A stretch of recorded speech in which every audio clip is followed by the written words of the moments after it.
Senhor, recebe o nosso louvor, a nossa adoração, recebe, Senhor, o culto que prestamos a Ti, recebe, Senhor, as nossas vidas, que são sacrifícios de louvor, de frutos, Senhor, que confessam o nome de Jesus Cristo. Obrigada, Senhor, por esta noite, por cada vida que o Senhor trouxe aqui, e muito obrigada também, ó Pai, porque Tu és um Deus tão amoroso, que quando nos encontramos para louvar e agradecer, e prestarmos um culto de gratidão a Ti, o Senhor, com uma imensa graça e misericórdia, prepara uma mesa para nós e traz, Senhor, um alimento consistente para que nós possamos vencer todas as coisas nesta terra. Que as palavras dos meus lábios e meditar do meu coração sejam agradáveis. Na Tua presença, ó Senhor, minha rocha e minha fortaleza. Que os nossos ouvidos, ó Pai, sejam preparados para ouvir esta mensagem e esta semente, que é a Tua palavra, encontre no nosso coração uma terra fértil, para que possa, Senhor, então, como diz a Tua palavra, esta semente não voltar para Ti vazia, mas frutificar e prosperar nos nossos corações com o propósito daquilo que o Senhor enviou. Fala, Senhor, fala, Espírito Santo, derrama da Tua glória, derrama do Teu poder sobre cada vida, sobre cada família, sobre cada situação. Nós oramos agradecidos porque cremos que muito mais do que Te pedimos é aquilo que o Senhor fará nas nossas vidas nesta noite, em nome de Jesus. Amém. Boa noite, queridos. Boa noite? Quando é boa noite tem que falar forte, porque a noite é boa, né? É uma noite muito especial mesmo para os nossos corações, porque é a noite onde nós celebramos este tempo na presença de Deus, onde como família nos encontramos para glorificar o nome do Senhor. Então hoje nós estamos aqui muito felizes. E o tema desta palavra que eu vou trazer para os irmãos é sobre o nosso amor a Jesus, o nosso amor a Jesus Cristo. E esse tema veio no meu coração depois daquilo que o Senhor está fazendo. O pastor Alfredo terminou, na semana passada, os estudos sobre a igreja fortalecida. Então, como que uma igreja fortalecida, foram, sim, tempos maravilhosos. E no meio destas ministrações, eu estive pregando a respeito do amor de Deus por nós. E quando eu fui começar a falar realmente desse amor de Deus, é um amor muito incrível, né? O amor de Deus por nós, porque a palavra de Deus diz que este amor que Jesus teve por nós é um amor que Ele não teve assim nada por motivação, como eu preguei em Romanos 5:8, alguma coisa que tivesse motivo em nós para que Ele mandasse o Seu Filho para morrer por nós. Mas o grande motivo do amor de Deus mandando Jesus Cristo foi... O grande amor foi realmente que Jesus, Ele provou o seu amor por nós. E a Bíblia diz lá em Romanos 5:8, que Deus prova o seu amor para conosco, em que Cristo morreu por nós, sendo nós ainda pecadores. Então, eu tratei a respeito deste amor de Deus e fui conversando muito com os irmãos a respeito disso. E fui falando que quando nós temos um encontro real com este amor de Deus é tão grande, Ele é tão maravilhoso, que Ele começa a trazer transformações nas nossas vidas, né? Eu falei que Deus nos ama tanto que Ele quer melhorar a gente. Ele nos ama tanto que não quer que a gente continue sendo do jeito que a gente é. O amor de Deus é tão grande que Ele quer realmente nos transformar. Então, eu acabei falando com os irmãos a respeito desses 3 temas, né, que eu desenvolvi, sobre sermos filhos amados de Deus e termos essa consciência de um amor incondicional, um amor que não espera nada em troca. Não há nada que a gente possa fazer que Deus nos ame mais e não há nada que a gente possa fazer que Deus nos ame menos, que foi a frase de Filipenses que eu acabei lendo.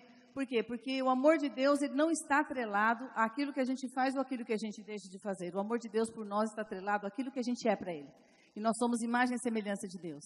Fomos feitos à sua imagem, à sua semelhança, então nós somos aqueles que Ele ama de uma forma muito especial, um amor tremendo, e Ele quer resgatar tudo aquilo que nós perdemos com a queda.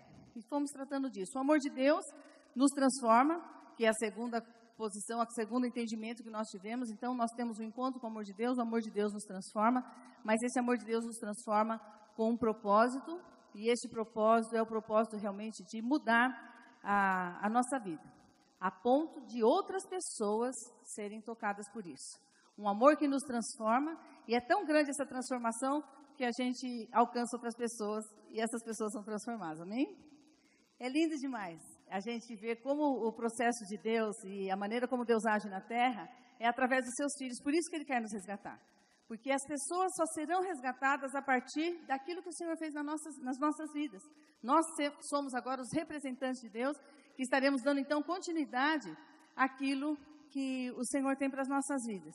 Então, quando nós estamos tratando a respeito disso, do amor de Deus, eu comecei a pensar a respeito da mensagem que o pastor pregou a semana passada, que foi uma mensagem que trouxe um impacto muito grande para a minha vida, eu acredito que foi para a vida dos irmãos, da possibilidade, né, de uma igreja continuar fazendo as mesmas obras, continuar fazendo os mesmos projetos, uma igreja continuar trabalhando com uma eficácia incrível, mas estar distante do coração de Jesus Cristo e o coração de uma igreja ser roubada de Jesus Cristo. E ele falou sobre a igreja de Éfeso, e quando ele falou a respeito da igreja de Éfeso, ele falou de uma igreja que começou de uma forma muito extraordinária.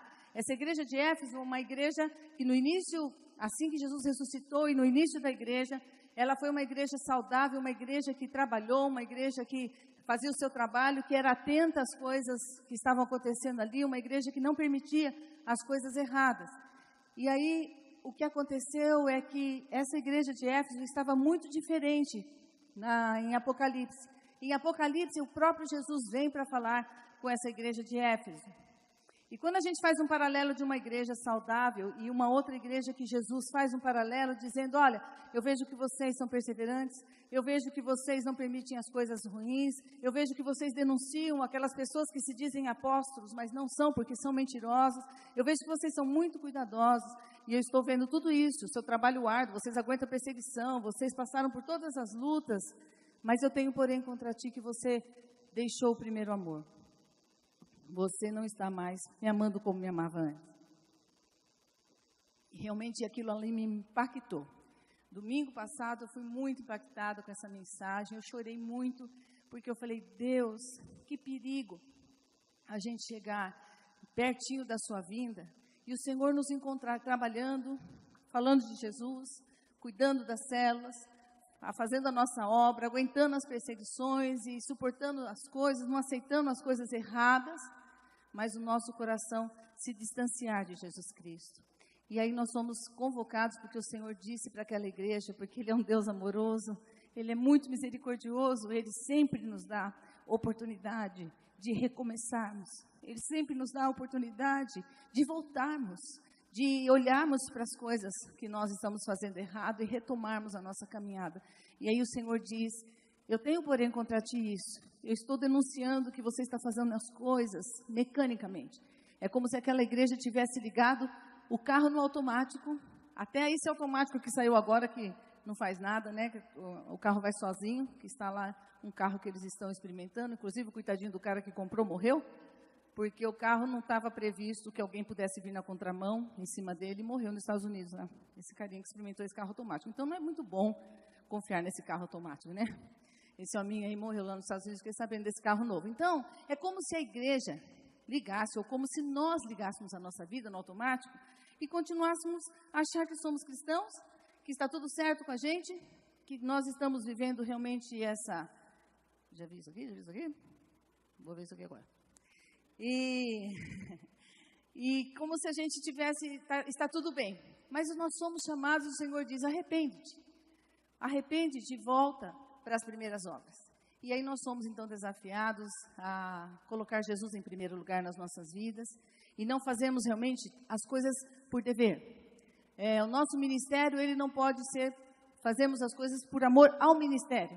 Nós não podemos fazer o nosso serviço, a célula, a liderança, ou qualquer outra coisa que a gente faça por amor àquilo que a gente está fazendo, por amor à minha casa, por amor à minha família, por amor ao meu ministério, mas sim por amor a Jesus Cristo. Tudo na nossa vida tem que ser por amor a Jesus Cristo. Então é isso que Jesus quer de nós, que dele, por ele, para ele, conforme diz Romanos 11:36, pois dele, por ele e para ele. São o quê? São o quê, irmãos? Então a ele a glória para sempre. Amém. Então, quando eu comecei a olhar sobre o quanto Deus nos ama, e comecei, então, a olhar por este amor, que tudo tem que ser feito com essa motivação, uma coisa pessoal. Então, Jesus, em primeiro lugar, é que tudo a gente coloca Ele. Tudo a gente coloca Ele como prioridade. A gente pode até dizer, porque dele, por Ele e para Ele são todas as coisas. E acordar todos os dias e não agradecer porque acordou. E sentar-se em uma mesa para se alimentar e não agradecer pelo alimento que o Senhor coloca à nossa mesa. Inclusive, Ele pede que a gente santifique os alimentos para que eles não venham com todas as coisas ruins para o nosso corpo. Então, eu digo que por Ele e para Ele são todas as coisas, tudo é feito para a glória de Deus, mas eu não falo com Deus, eu não menciono Deus em nenhuma atitude, em nenhuma ação da minha vida durante o dia. Então, quando eu digo isso, porque dele, por Ele e para Ele são todas as coisas, e quando Ele diz, buscai, pois, em primeiro lugar o reino de Deus e a sua justiça, e as demais coisas correrão atrás de você, as demais coisas vos serão acrescentadas. Ele está dizendo, não andem ansiosos por coisa alguma, não fique preocupado com nenhuma situação, não se perca com nenhuma dificuldade, creia em mim, creia que eu vou cuidar de você, e se você me colocar em primeiro lugar, você vai ver realmente coisas acrescentadas na sua vida. Então, que essa música ou esta verdade que nós cantamos e lemos aqui na palavra, ela tem que ser uma realidade na nossa vivência, no nosso dia a dia, tem que ser notado e nós temos que observar Jesus em tudo. Então, olhando para isso, eu comecei a pensar a respeito do nosso amor a Jesus, como que nós respondemos. E a gente vai olhando, e eu comecei a observar, a partir dessa palavra, a respeito da nossa vida. Quem que nós somos e como nós, homens, somos. Como que a humanidade é. E aí a gente observa que a humanidade, todas as pessoas, todas, não tem uma, elas gostam de ser amadas. Sim ou não? Você gosta de ser amado? Peraí, levanta sua mão para eu saber, porque senão eu não vou te amar mais. Ah, tá. Vou amar só quem levantou a mão. Não, o Senhor falou que é para amar todo mundo. Eu vou amar todo mundo. Mas, só para que você saiba que todos nós precisamos ser amados, gostamos de ser amados. Então, é muito importante isso. Mas o que eu comecei a ver e realmente constatar, diante desta colocação, é que todos nós gostamos de ser amados, mas nem todos amam como deviam amar. Não é verdade? Nem todos correspondem ao amor que recebem. E a gente observa isso numa relação de casamento, numa relação de pais com filhos, numa relação em qualquer situação da nossa vida, a gente percebe que nós gostamos de ser amados, mas às vezes nós não correspondemos a esse amor. Então, por conta de não conseguirmos corresponder a esse amor, é que eu quero trazer realmente um conceito, e realmente a partir daqui de Jesus Cristo, de como nós podemos nos envolver e receber através do Espírito Santo de Deus este amor extraordinário que o Senhor coloca no nosso coração e nos capacita a amar de uma forma extraordinária. É muito extraordinário o que o Senhor quer fazer nas nossas vidas. E nós precisamos olhar para nós e vermos realmente, será que o amor de Deus está derramado no meu coração? Será que eu estou vivenciando este amor? Será que é visível o amor de Deus na minha vida? Porque a visibilidade, ela vem a partir das nossas atitudes e posturas. Então, muitas vezes nós não correspondemos ao amor de Deus, nos ama tanto, que delícia, Deus me ama. E eu não faço nada para realmente mostrar o quanto eu amo. E eu não correspondo a este amor, e não correspondo às pessoas, e muito menos vou compreender, por não corresponder ao amor de Deus, o que significa o amor incondicional. Ser ágape e viver realmente essa verdade, não é viver realmente, experimentar o amor incondicional. Um amor que não tem restrição. Um amor que não coloca obstáculos. E é isso que Jesus quer colocar em nós, porque foi isso que Ele nos deu no Pentecostes. Este poder do Espírito de nos amarmos e de nos relacionarmos sem restrições. E com todos os cuidados e com toda a graça que Deus nos ama. Da mesma maneira como Deus nos ama, da mesma maneira como Deus nos perdoa, da mesma maneira como Deus nos recebe, da mesma maneira como Deus sempre nos dá oportunidade, da mesma maneira como o Senhor tem misericórdia de nós, da mesma maneira que Deus é bondoso. Aí Ele coloca tudo isso em nós e nós vamos então reagindo a isso, e esta ação vai trazer uma influência tremenda nas nossas vidas, a ponto das pessoas serem profundamente abençoadas. Então eu quero hoje desenvolver este tema da palavra sobre o nosso amor por Jesus e mostrar para você realmente como que este amor, ele é conhecido. E eu quero deixar bem claro que a palavra de Deus é linda. Deus, Ele nos coloca nessa vida, mas Ele nos orienta em tudo. Ele dá todas as dicas. Ninguém fica perdido na família de Deus. Ninguém fica perdido quando se aproxima de Deus, porque Ele dá as diretrizes Ele mostra todas as coisas, Ele sempre vai revelar a nós e nós vamos ter que tomar as nossas decisões. Então, Deus nos ama. Ele quer realmente que nós entendamos isso. Ele derrama do seu amor sobre nós. Ele quer que entendamos isso.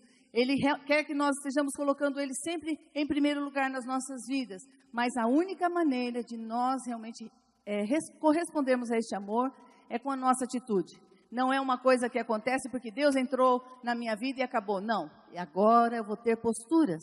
Eu vou ter que ter posturas na minha vida porque o Senhor me reconhece pelas posturas. E saímos, né, gente? Mas eu não saí. E não vou sair também, tá? Então, queridos, se você está anotando, anote aí João 14, 21. E o que esse texto diz é que aquele que tem os meus mandamentos e os guarda, este é o que me ama. Aquele que tem os meus mandamentos e obedece a eles, esse é o que me ama.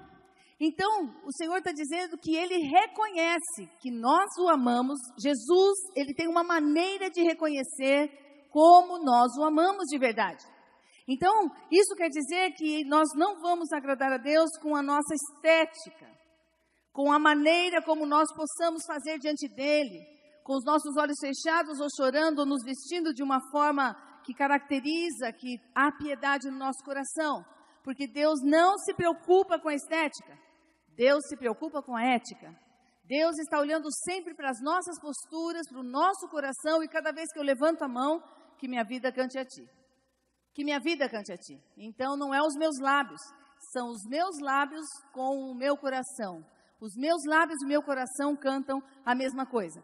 Então o que nós observamos aqui? Que é aquele que tem os meus mandamentos e os guardas, aquele que tem os meus mandamentos e obedece, são esses aí que me amam.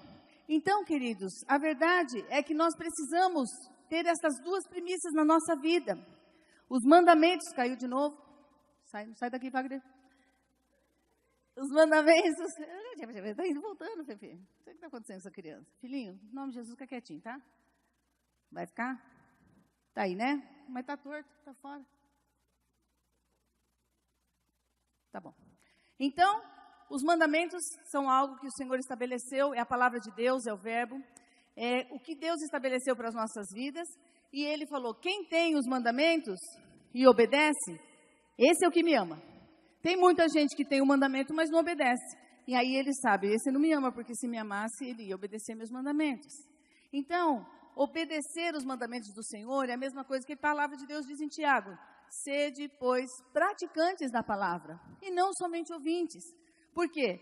Porque o que não pratica a palavra é considerado como uma pessoa nécia, uma pessoa tola. E essa pessoa, ela se torna uma pessoa fraca, vulnerável.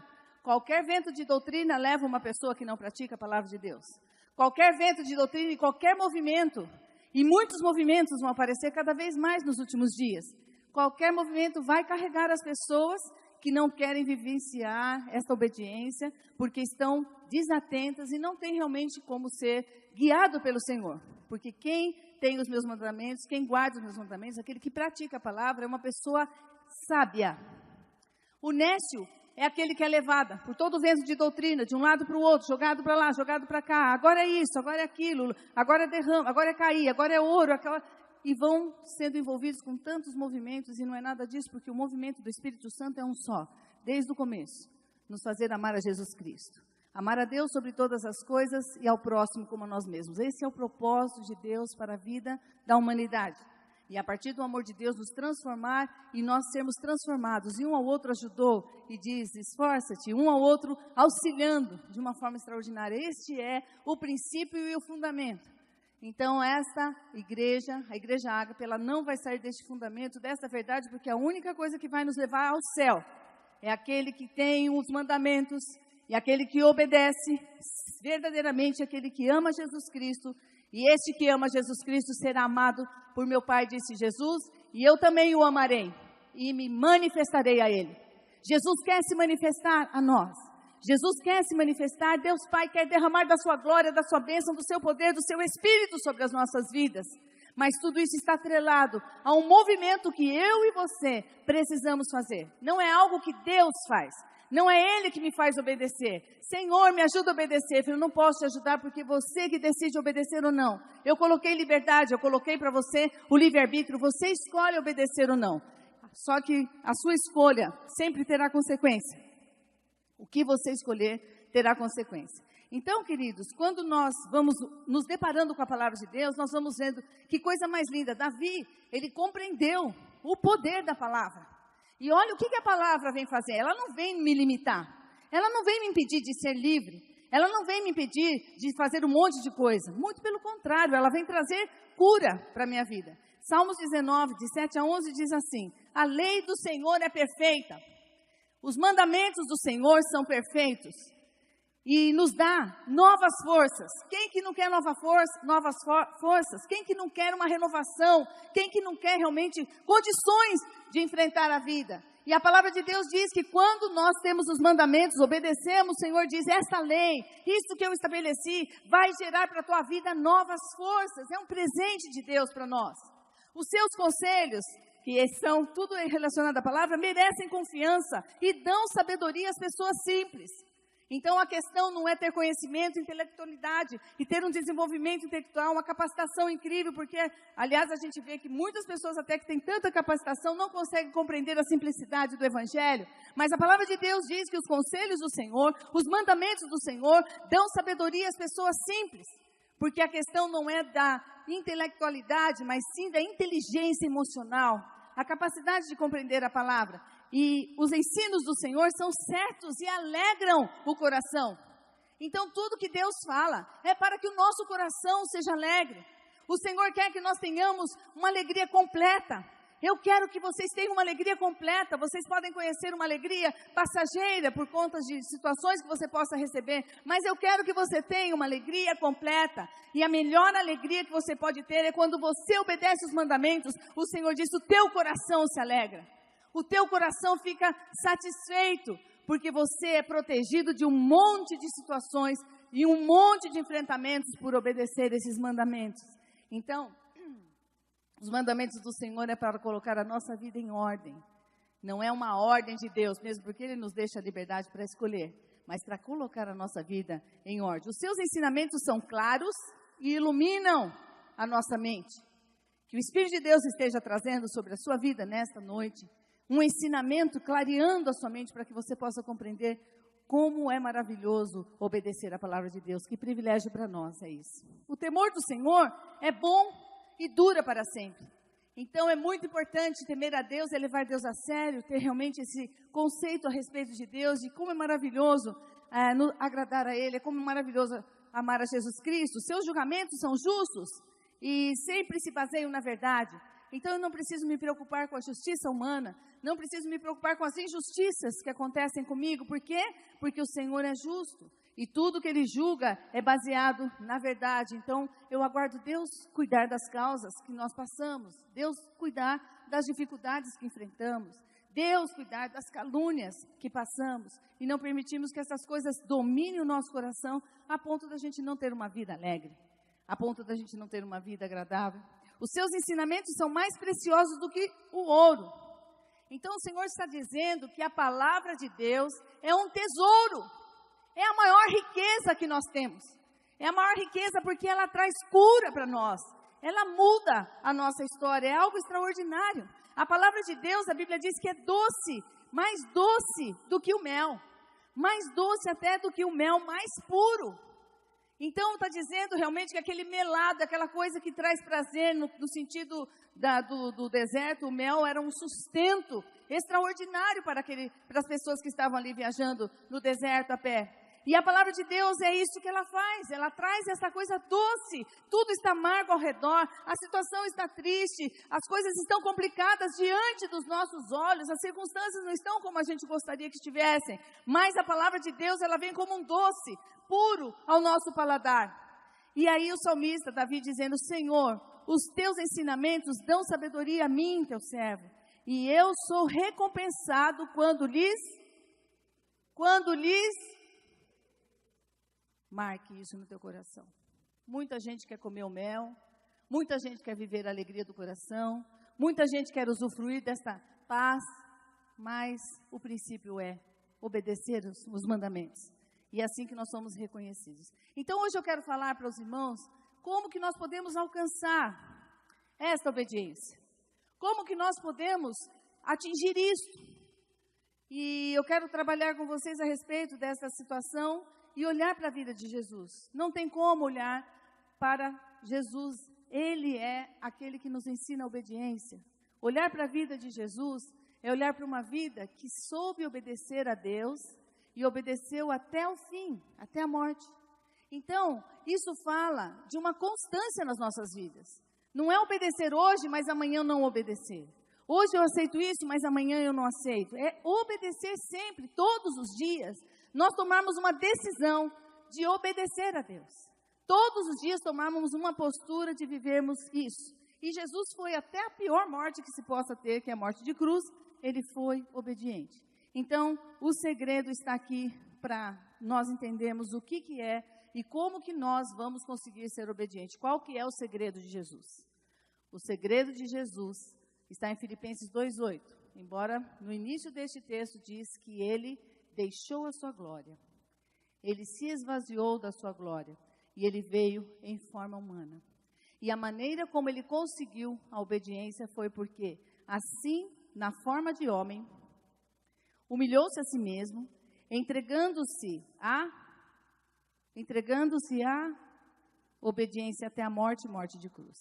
Queridos, aqui Jesus ensina que a única maneira de obedecermos a Ele é através dessas duas posturas. E são posturas que nós tomamos. Eu conheço os mandamentos e eu quero obedecer os mandamentos, me ajuda, e o Espírito Santo me ajuda.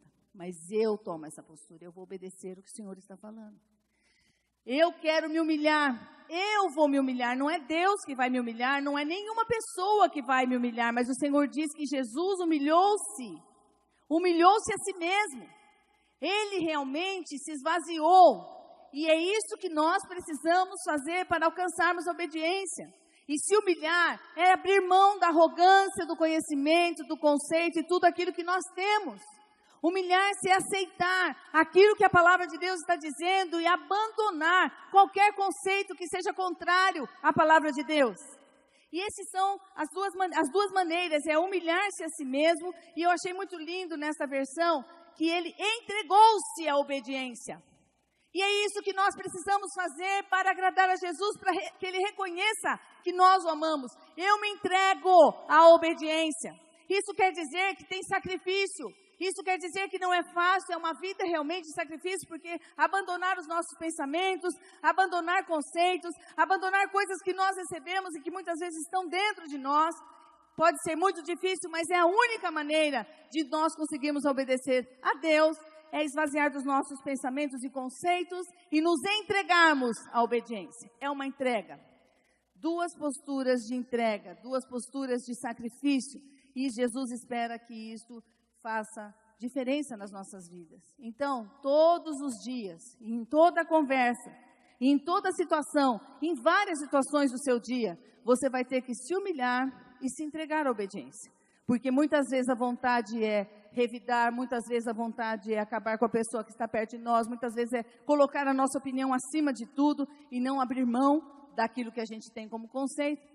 Mas o Senhor diz o tempo todo, você vai precisar viver isso, porque todos os dias até o fim, nós vamos ter que nos humilharmos, nos esvaziarmos e nos entregarmos então à obediência. Então, quais as duas posturas que Jesus teve para ser obediente? Se humilhou? De novo? Então, tem os mandamentos e os guarda. Se humilha e se entrega. Quantos querem fazer isso? Eu quero. Eu quero, Senhor. E é uma decisão diária. Então, essas duas atitudes de Jesus, de renúncia, que fizeram com que ele conseguisse e chegasse até o fim em obediência a Deus, para cumprir o propósito para o qual ele foi enviado, que era resgatar a humanidade através do seu sacrifício na cruz e limpar realmente, pagar toda a nossa dívida, que era impagável. Então, ele cumpriu o seu propósito. Assim, o Senhor espera que cada um de nós esteja disposto a cumprir o propósito para o qual o Senhor nos salvou. Então, como eu disse, tudo que o Senhor ensina não é obrigatório. Ninguém é obrigado, ninguém. Por isso nós não podemos dominar nenhum coração. Nós não podemos dominar nenhuma pessoa e obrigar ninguém a fazer nada, porque o Senhor deu arbítrio para o homem. Ele deixou o homem escolher. Sabendo das consequências, nós temos a liberdade de escolher. Mas também o Senhor nos alerta que de Deus não se zomba. Tudo que o homem semear, isto também ceifará. Tudo que o homem plantar, ele vai colher. Então nós vivemos no jardim. Deus fez o homem e colocou no jardim. O Éden, que é a terra, é um jardim. E o jardim continua tendo a mesma perspectiva do Éden no sentido do que você está plantando. Porque as nossas vidas são consequências dos plantios, das sementes que nós lançamos, seja de maldição, de maldade, de bênção. Nós estamos vivendo num jardim, continuamos a plantar, Deus trata a palavra como semente, a gente como árvore. O Espírito Santo, ele vem regar. Jesus é a seiva. Nós somos um jardim, porque nós somos feitos do pó da terra. Então, no jardim, nós continuamos a plantar. O que você está plantando no seu jardim? Como que está ao seu redor o plantio da sua história? Espinheiro, abrolhos, está tudo escuro ou está realmente um jardim florido? Um jardim de frutos maravilhosos? Então, nós precisamos cuidar da nossa vida, porque a nossa vida, ela decide o ambiente que a gente vai viver. As tuas decisões, elas que vão colocar e elas que vão fazer o ambiente aonde você vai viver. A tua casa é um ambiente onde você vive, e aquilo que você planta na tua casa é o ambiente que você vai viver. É aquilo que o Senhor falou para Noé: constrói a arca, faz assim, coloca isso. Deus colocou tudo que ele tinha que fazer. Ele não tinha nem ideia do que ia acontecer, porque nunca tinha chovido na terra. Mas ele estava ali construindo a arca e colocando cada coisa que Deus mandou colocar. Ele não titubeou em nenhuma orientação de Deus. E aí, quando ele acaba de construir a arca, o que Deus fala? Entra na arca que você construiu. E é exatamente assim que nós vivemos.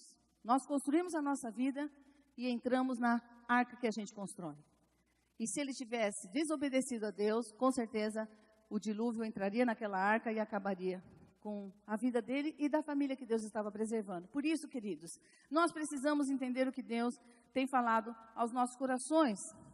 E estarmos realmente dispostos a tomarmos esta postura. E observarmos e olharmos para a nossa vida o quanto nós amamos a Cristo. O quanto nós amamos a Cristo Jesus. Porque Ele só mede o quanto amamos não por aquilo que falamos, como eu disse, mas por quanto nós temos essas 4 posturas. Ter o mandamento, obedecer o mandamento, se humilhar e se entregar à obediência. Se entregar à obediência. Achei muito legal essa palavra.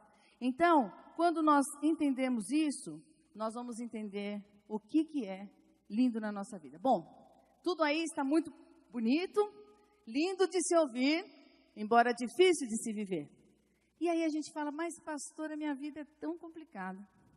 Mas eu não consigo praticar algumas coisas e sempre alguma coisa, eu esbarro em alguma coisa, alguma situação me pega. O que acontece? Por que isso ainda, e por que algumas situações são tão repetitivas na minha vida? E aí eu comecei a observar e eu trouxe dois ensinamentos, 2 posturas e 2 entendimentos que também vão auxiliar a gente neste processo de sermos verdadeiramente obedientes a Jesus e usufruirmos uma vida cheia do Espírito Santo. E essas 2 posturas é renovação do pensamento e ser cheio do Espírito Santo. É para esse ponto que nós vamos caminhar. Vamos caminhar para isso. Por quê? Por que renovação do nosso pensamento? Por que nós precisamos renovar o nosso pensamento? Porque o Senhor falou que nós precisamos renovar os nossos pensamentos. Ele diz na sua palavra, nós vamos ver aqui daqui a pouquinho. Mas, especialmente porque os nossos pensamentos e aquilo que nós recebemos, eles vão construindo fortalezas na nossa mente. Tudo que nós recebemos, todas as coisas, todos os conceitos que nós vamos adquirindo ao longo da vida, e tudo que nós vamos escutando na nossa criação, na nossa formação da intelectualidade na escola, tudo que nós vamos recebendo, as influências que recebemos das pessoas, elas vão agregando no nosso pensamento. E nós vamos construindo, são fortalezas que são construídas. E experiências boas, experiências más, elas vão entrando nessa construção e nessa edificação. E nós vamos, então, construindo essas fortalezas. E nós nos tornamos uma pessoa com uma personalidade a partir dos nossos pensamentos.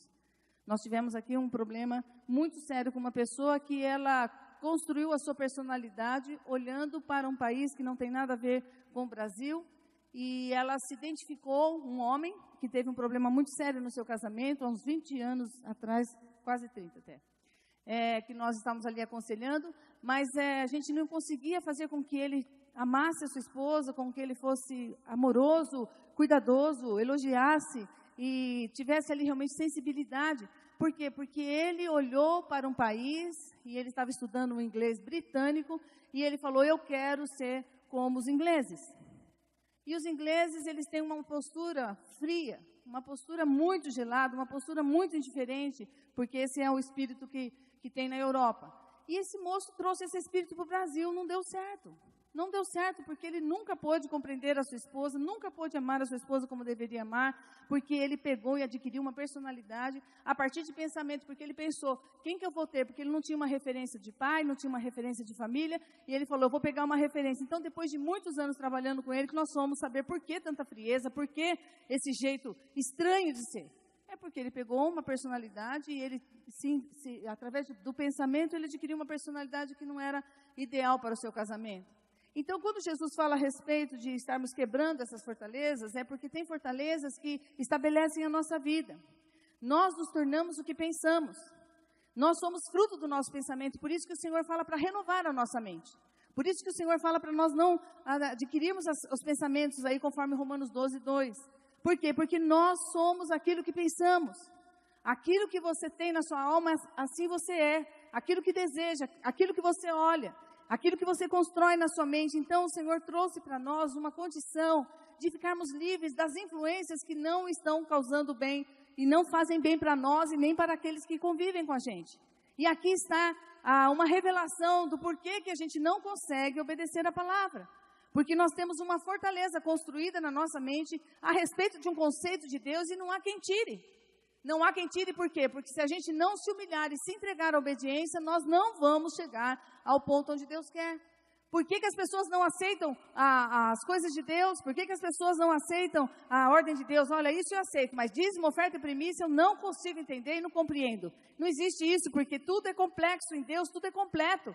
Então, tudo que Ele estabeleceu na sua palavra, quando nós temos este encontro em obediência com Deus, nos humilhamos, nos entregamos à obediência, destruímos esses conceitos que nós recebemos, inclusive conceitos que são construídos no mundo, contra a igreja, contra o dinheiro, e há assim uma polêmica muito grande em cima disso, as pessoas ficam ali naquele conceito e não abrem mão daquele conceito, e elas não vão usufruir do benefício de cumprirem o mandamento de Deus e de consagrarem a sua empresa, as suas finanças, o seu salário ao Senhor. Ele só quer nos proteger, porque Ele não precisa de dinheiro.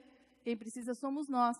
E a igreja de Jesus precisa. Então, Ele estabeleceu isso para proteger as nossas finanças, nos dízimos, nas ofertas, nas primícias. Então, isso tudo é proteção.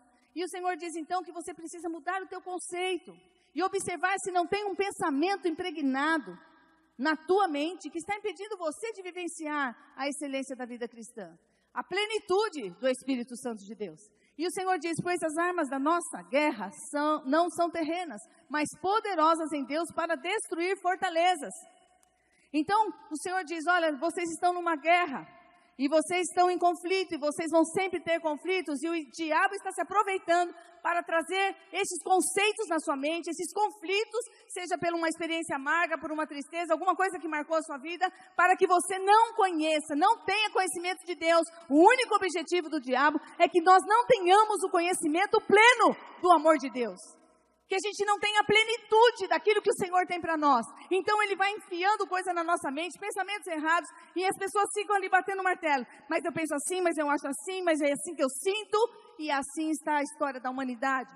Mas o Senhor diz que por causa dessa guerra, Ele deu uma arma poderosa para destruir essas fortalezas, que são pensamentos, que são vãs filosofias, arrogância, e Ele diz, destruímos vãs filosofias e arrogância que tentam levar as pessoas para longe do conhecimento de Deus.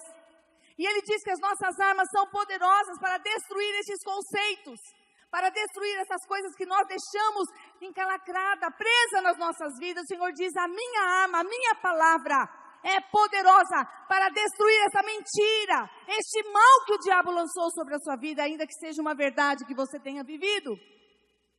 Mas a arma de Deus é poderosa para destruir essa fortaleza e destruir tudo aquilo que impede você de ter o conhecimento pleno de Deus e de vivenciar este amor em plenitude nas suas atitudes, nos seus relacionamentos e viver realmente a vida abundante que o Senhor Jesus conquistou para você.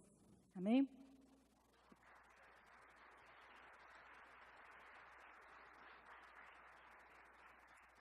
Então, quando eu vejo alguma coisa acontecendo que me leva longe de Deus, do pensamento, meu pensamento fica longe do que Deus fala, fica longe do preceito de Deus, longe dos princípios de Deus, pode destruir porque é uma fortaleza, é um pensamento errado.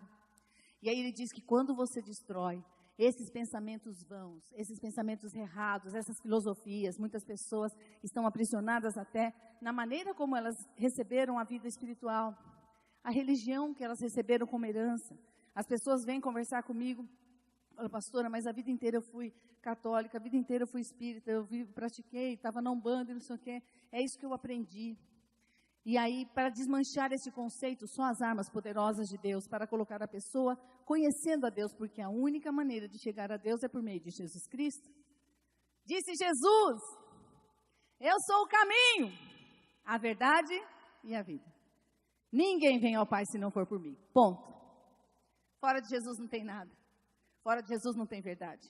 Fora de Jesus não tem vida. Fora de Jesus não tem caminho. Então, esse é um conceito que a igreja de Jesus demonstra e ela prega. E é isso que tem que ser desmontado na cabeça das pessoas. E nós temos essas armas poderosas nas nossas mãos para destruir. Então, nós não podemos, mas é porque eu passei uma experiência muito amarga, porque eu tive uma dificuldade na infância. E as pessoas vão se justificando a partir das histórias que tem no passado, que elas estão assim hoje por causa disso. Mas Jesus disse, eu destruí tudo isso na cruz do Calvário. Você precisa pegar essa arma e acabar com essa coisa engessada na tua vida, acabar com essa muralha que está dentro do teu coração e que não deixa você viver a plenitude do meu evangelho. Nós é que destruímos, Ele nos deu essa arma. E Ele disse, você está em guerra e você tem que lutar. Lute, e eu te dei arma poderosa para você fazer isso. Por quê? Porque a partir disso você vai dominar todo o pensamento carnal. Para torná-lo o quê? Torná-lo o quê que está aí no texto? Torná-lo? Fala, irmão, para você gravar. Para o teu bem, a gente não faz repetir aqui para ser escolinha do professor Raimundo. É para que você, falando, escute e consiga gravar mais. A gente quer fazer de tudo para que você entenda o que Jesus está falando. Você está entendendo o que Jesus está falando nessa noite? Então, quando a gente faz repetir, não é para você, fica enchendo o saco, fala para o teu irmão, boa noite, boa tarde, beijo, dá um abraço. Todo mundo, tem gente que fica bravo com isso. Mas a gente às vezes faz por quê? Para desenvolver a comunhão, a comunidade, do amor e para repetir, para que o conceito fique no nosso coração. Então, você veja bem, por que nós destruímos a fortaleza? Para que nós possamos aprisionar todo pensamento que seja carnal. O que é pensamento carnal?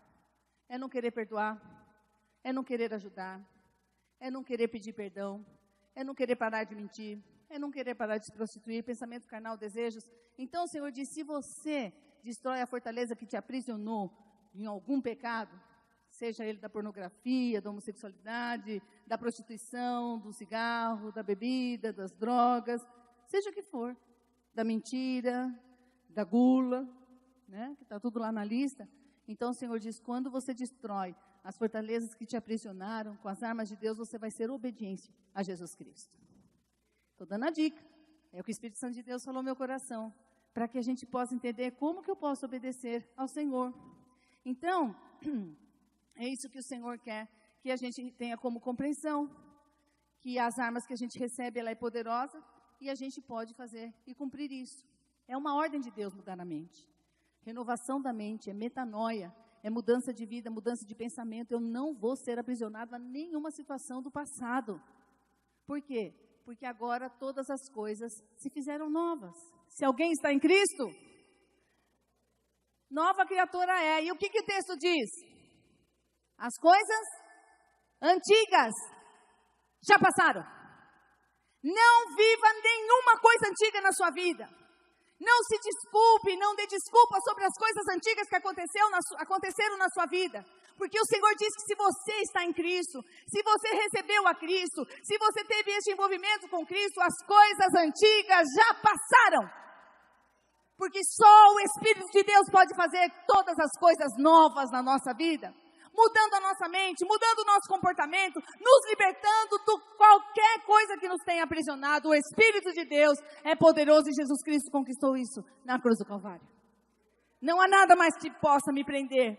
Então, queridos, a igreja de Jesus é uma igreja saudável quando ela tem um pensamento saudável. A igreja de Jesus, ela é obediente quando ela pensa como Deus pensa. A igreja de Jesus, ela é cheia do Espírito Santo quando ela reage e age como o Espírito de Deus e como a palavra de Deus diz. E o Senhor está dizendo que nós não podemos nos aprisionar, mas nós temos então que renovar a nossa mente, porque o Senhor tem coisas extraordinárias para a nossa vida. Sabe, queridos, a única maneira de nós alcançarmos tudo isso que nós estamos falando, porque hoje é uma mensagem muito pessoal, é uma mensagem para o teu coração, é algo que Deus está falando individualmente com cada um, pessoalmente, de uma forma muito poderosa e amorosa, porque tudo que Ele faz é porque Ele quer que a gente experimente a sua boa, perfeita e agradável vontade. Ele quer que você seja a pessoa mais feliz. Então, é isso que precisamos ter. E a maneira de nós realizarmos isso é quando sempre estamos fazendo um autoexame. Diga, autoexame. Porque a gente faz um exame do outro, mas nosso a gente não faz. É muito fácil fazer o exame do outro. Aquele ali, tem coisa. Só pelo jeitinho já estou percebendo. Ao invés de olhar para aquele jeitinho e falar, tem misericórdia, Senhor, isso aí está a ponto de cair, se eu puder ajudar, me usa. Mas tem misericórdia de mim. Autoexame é olhar para a sua vida. Eu li uma frase muito legal de um filósofo, ele diz, a vida não examinada não vale a pena ser vivida. Por quê? Porque é uma vida que vai viver do jeito que a pessoa quer, e ela vai ferir muita gente, porque do jeito que a gente quer e da maneira como nós recebemos o pecado, nós vamos sempre fazer o mal para o outro em prol do benefício nosso próprio. Porque é isso que a humanidade busca. Então a vida tem que ser examinada e o Senhor disse que nós temos uma maneira. O Senhor nos deu um presente para examinarmos a nossa vida. E o presente é a sua palavra. Então quando nós examinamos a nossa vida a partir da palavra de Deus, nós vamos entendendo e compreendendo que a nossa vida tem sentido por causa da palavra de Deus. Sem Jesus a gente não é nada, mas a palavra de Deus começa a mostrar que a nossa vida tem sentido e que ela tem um poder tão extraordinário que ela é profunda, como diz lá em Hebreus 4:12. Ela é uma espada, ela penetra, ela vai entrando nas nossas vidas e ela é tão poderosa que ela é sensível a palavra de Deus para perceber os pensamentos e intenções do coração. Então ela penetra e aí quando nós fazemos um autoexame na presença de Deus, o Senhor vai falando, é isso que você precisa cuidar. É isso que está te aprisionando. É isso que está impedindo você de ser feliz. Porque quem não é feliz, quem é triste, como nós aprendemos, está pecando. Porque Jesus é alegria. Nós passamos e ficamos entristecidos, porém sempre alegres. Então, o que o Senhor está dizendo é que quando nós fazemos um autoexame com a palavra, trazendo a palavra como um gabarito para as nossas vidas, nós vamos mudar completamente a nossa história. Nós vamos mudar completamente o nosso viver. Nós vamos mudar completamente o cheiro do nosso jardim. Nós vamos colocar um perfume no jardim da nossa existência, da nossa história, quando nós fazemos este exame a partir da palavra de Deus e deixamos que ela venha penetrar desta forma tão profunda que só ela pode revelar a intenção do nosso coração. Só ela pode revelar a maldade que está lá escondida, aquilo que a gente segura e que não abre mão, aquilo que a gente não deixa o Espírito de Deus fazer. A palavra de Deus vem e revela, mas nós precisamos dizer, Espírito de Deus, vem sobre a minha vida, derrama dessa glória, derrama desse poder. Eu quero ser transformado por esta palavra. Eu quero, Senhor, me entregar a isso, porque eu quero vivenciar essa alegria completa que o Senhor tem para a minha vida. Amém? Então, a última coisa que a gente precisa entender é que é só o Espírito Santo de Deus que traz uma mudança nas nossas vidas. Então, Atos 1, 8 diz, mas recebereis poder, quando o Pentecoste ia chegar, né? O avivamento e o Espírito Santo ia descer sobre toda a humanidade, como foi após a ressurreição de Jesus Cristo. Mas receberão poder quando o Espírito Santo descer sobre vocês, e serão minhas testemunhas em Jerusalém, toda a Judéia, Samaria, até os confins da terra. Então, quando nós somos chamados para receber este poder para ser testemunha de Jesus, nós precisamos saber que antes de começarmos a pregar para Jesus Cristo, nós temos que pregar a Jesus Cristo, nós temos que pregar para nós. Antes de falar de Jesus Cristo, nós temos que dar testemunho das nossas vidas. Antes de eu anunciar o Evangelho, as pessoas precisam ver o Evangelho em mim. Isto que vai qualificar o Evangelho. Por que o Evangelho está tão desmoralizado? Porque as pessoas falam e não vivem a verdade que pregam. Isso aí é hipocrisia. Então, nós precisamos ter realmente o Evangelho vivido. Temos que viver esta palavra. Que minha vida cante a ti. Então, quando eu vivenciar esta palavra, eu posso falar do amor de Deus, porque eu vou falar de algo que eu experimentei, algo que transformou minha vida, e a pessoa vai ver a minha vida e vai se alegrar com a minha vida. Então, é isso que o Senhor quer trazer para o nosso coração. E Ele quer derramar sobre as nossas vidas este poder do Espírito Santo. E o poder do Espírito Santo que foi derramado sobre a igreja de Jesus é o poder da Trindade. É a oração de Jesus, Pai. Pai, que eles sejam um, assim como Tu és em mim, eles sejam também, e eu em Ti. Que eles sejam um, Senhor, para que o mundo creia. E o Espírito Santo veio para que a gente se nos tornássemos unidade. Então, o derramar do Espírito Santo é muito mais do que o poder, muito mais do que arrepio, muito mais do que os dons que o Senhor nos dá para o serviço e para que as pessoas se salvem, mas é muito mais esse poder que vem, é porque nós recebemos a capacidade de amar como a Trindade se ama. Não há desarmonia na Trindade. Um exalta o outro, é uma coisa extraordinária. O Espírito Santo nos leva a amar Jesus, amar a Deus, é uma coisa extraordinária. O que a Trindade faz? E o Senhor diz, eu vou derramar poder sobre a minha igreja, porque é a unidade que vai salvar as pessoas. Não vão ser essas manifestações de poder, de cura, porque muita gente correu atrás de Jesus, atrás de cura, manifestações de poder. O tempo todo tinha uma multidão, mas quando ele pregava para vivenciar a vida, beber do seu sangue, comer da sua carne, o povo saiu. Só ficaram os 12. E Jesus falou, vocês vão também embora? Eles disseram, para quem iremos nós? Se só Tu tens as palavras de vida eterna. Nós temos a eternidade em nós. Nós temos a palavra de vida eterna. Por favor, o Ministério de Louvor pode vir? Então, queridos, ser cheio do Espírito Santo é muito mais do que exercer um ministério. É o poder de ser parecido com Jesus. Ser cheio do Espírito Santo é o poder de viver o que conhecemos e ensinamos. Ser cheio do Espírito Santo é ter esse poder na nossa casa.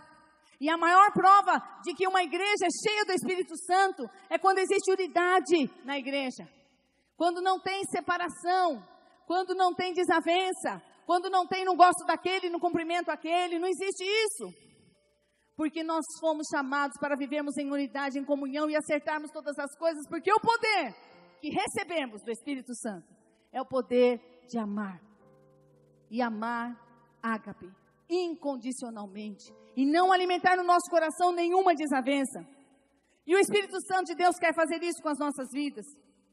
E só neste poder é que nós vamos quebrar todas as coisas desagradáveis que acontecem na nossa vida na igreja. Não pode haver inimizade na igreja, porque isto é a ausência do Espírito Santo. Quem é cheio do Espírito Santo não tem briga, desavença, falar mal, não existe isso. Existe acerto, existe perdão, existe aliança. Nós temos uma aliança com Deus, Ele tem uma aliança com a gente. E é isso que o Senhor quer falar ao teu coração. A maior prova de que uma família é cheia do Espírito Santo é que existe unidade nesta família. Existe alegria nesta casa. Nesta casa há respeito, há realmente amor, um ajuda o outro, eles se elogiam, se amam, há paz naquela casa, porque eles se tratam bem, com respeito. Isso que é a manifestação do Espírito Santo. A maior prova do Espírito Santo é que realmente esses frutos estão presentes na nossa vida. Amor, alegria, paz, paciência, amabilidade, bondade, fidelidade, mansidão, domínio próprio. Isso não é da lei, isso é graça que o Espírito Santo derramou em nós. E quem não ama como Deus ama, não vai conseguir cumprir os outros mandamentos. O amor é a porta. Ai, meu Deus. Está vivo. Desculpa, meu marido caiu no chão. Graças a Deus foi a cadeira que quebrou, não foi ele.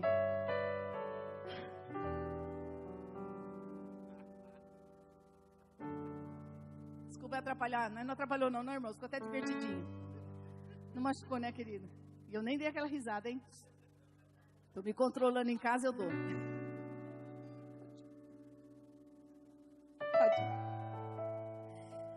Sabe, queridos, eu comecei a pensar. Como uma pessoa pode ter paciência?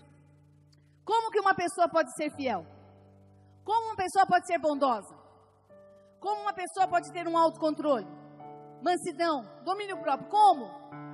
Só se tiver amor.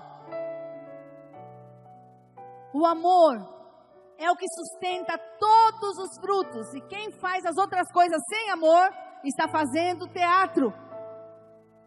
Não está realizando e não é o fruto do Espírito que está se manifestando. É um fruto de uma ação de alguém que tem um teatro, sabe como deve fazer e faz. Fruto do Espírito é quando eu amo de verdade.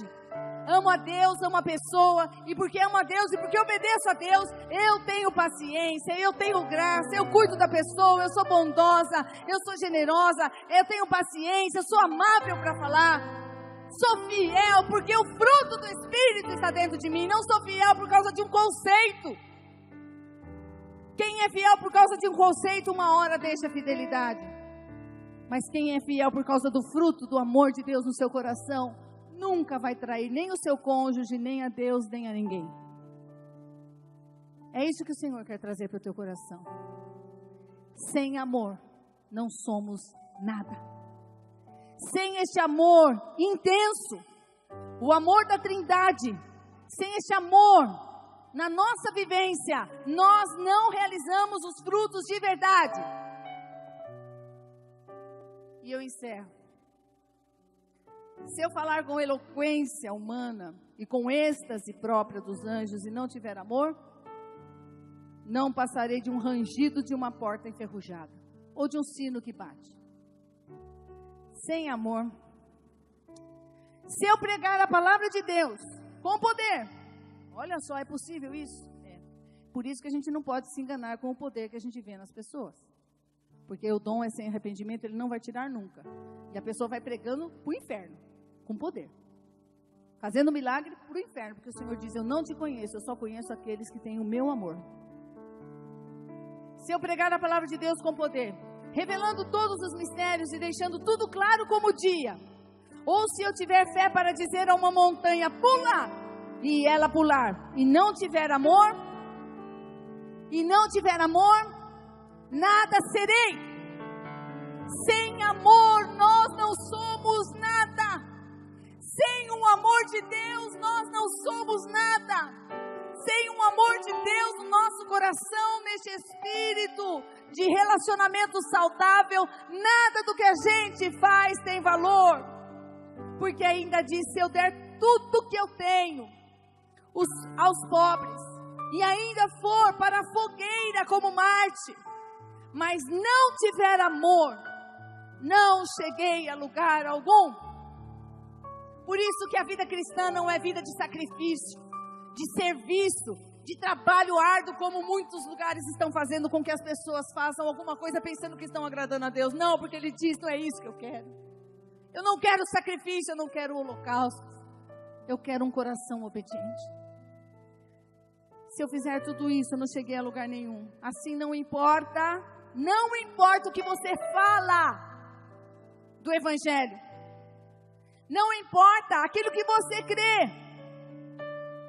Não importa o que você faça. Sem amor, estamos falidos. O Espírito de Deus quer derramar sobre o teu coração amor. Quer encher o teu coração com este amor. Ele quer encher o teu entendimento que é vivenciar este poder que a Trindade tem de se amar e viver nessa harmonia, para que essa harmonia perfeita entre na nossa casa, entre na nossa igreja, entre nos nossos relacionamentos, em todo o serviço que a gente for prestar para a sociedade ou para a humanidade. E tudo vai mudar na nossa história. Feche os teus olhos e fala para o Senhor: Senhor, que a Tua palavra penetre no meu coração. Que a Tua palavra entre, Senhor, me revelando se há algum caminho mau. Eu não tenho condição, Senhor. Que homem é capaz de se observar e se examinar? Mas eu me disponho a ser examinado por Ti nesta noite. Eu me disponho, eu me abro para que Teu Espírito entre na minha vida e me examine. Sonda-me, ó Deus, e conhece o meu coração. Prova-me e conhece os meus pensamentos. Vê se há em mim, Senhor, algum caminho mau e me guia pelo caminho eterno. Diga: Senhor, eu quero nesta noite destruir as fortalezas que estão impregnadas na minha vida. As fortalezas que têm feito com que eu tivesse reações que não batem com a Tua palavra. Eu quero acreditar, ter os Teus mandamentos e obedecer. Eu quero vivenciar, Senhor, toda essa verdade que o Senhor tem para a minha vida. Eu quero experimentar tudo que o Senhor prometeu, tudo que o Senhor quer. E nesta noite eu me humilho. Eu me humilho, Senhor. Eu me esvazio. Senhor, tira de mim tudo aquilo que estava impregnado de situações passadas. Coisas que eu vivi, Senhor. Eu não quero mais me desculpar nessas coisas, porque o Senhor diz que fez novas todas as coisas. E o Senhor nos coloca como uma igreja saudável, não uma igreja que precisa estar se curando o tempo todo. Saudável para trazer saúde para outros. E eu me humilho, eu me esvazio, Senhor, dos meus pensamentos, dos meus conceitos, dos meus achismos, daquilo que eu julgo com relação à Sua palavra. Quem sou eu? E eu quero me entregar à obediência. Renova a minha mente, Senhor. Renova a minha mente e enche-me do Teu Espírito. Eu quero vivenciar esse amor intenso, para que o fruto seja verdadeiro, para que o fruto nunca se perca, que haja sempre uma produção constante, Senhor, que não é uma árvore que um dia tem fruto, outro dia não tem nenhum, sempre terá, porque nós somos alimentados com a árvore da vida, que é Jesus Cristo, e nunca vai faltar vida em nós.